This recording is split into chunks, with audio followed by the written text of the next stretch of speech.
आता हे सगळं वरवरच्या गोष्टी आपण बोललो, पण आहारातले बदल सुद्धा खूप महत्वाचे आहेत. हो.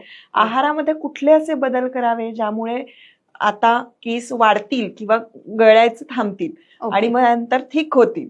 तर ओके. ह्या सगळ्या गोष्टी आपल्याला खरं तर हव्या असतात हवा. आयडियली, हो, हो. पण त्यासाठी आहार कसा असायला हवा? सो आहार बघायला गेलो ना तर कॅल्शियम युक्त आहार असणं खूप गरजेचं आहे. कारण काय अस्थिधातू स्ट्रॉंग असेल तर केस चांगले असणार. बरोबर. सो अस्थिधातू चांगला असण्यासाठी आपण दूध, 1 ग्लासभर दूध रेग्युलर असणं गरजेचं आहे.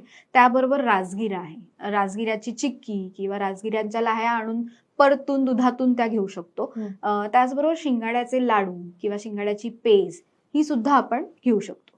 नाचणीचं सत्व अगदी लहान मुलांना आपण देतो की त्यांची बोन्स स्ट्रॉंग होण्यासाठी आपण देतो. आपण विसरून जातो नंतर मात्र, पण ते आपणही त्याचं सेवन करणं तितकंच महत्वाचं आहे. त्याचबरोबर तीळ, हे तीळ पण कॅल्शियमचा मोठा सोर्स आहे की त्याच्यातनं चांगल्या प्रमाणात आपल्याला कॅल्शियम मिळत असतं. सो काळे तीळ, पांढरे तीळ ह्याचं सुद्धा आपल्या आहारात सेवन असणं गरजेचं आहे. त्याचबरोबर चिया सीड सुद्धा, कारण की त्याच्यामध्ये फायबर सुद्धा आहे आणि कॅल्शियम सुद्धा आहे. सो चिया सीड्स सुद्धा आहारात असणं गरजेचं आहे.